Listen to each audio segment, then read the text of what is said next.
হাওয়ার গল্প আর পাখিদের গান শুনে শুনে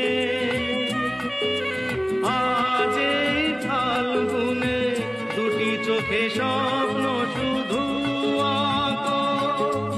হাওয়ার গল্প আর পাখিদের গান শুনে শুনে আজ এই ফাল্গুনে দুটি চোখে স্বপ্ন শুধু আঁকো।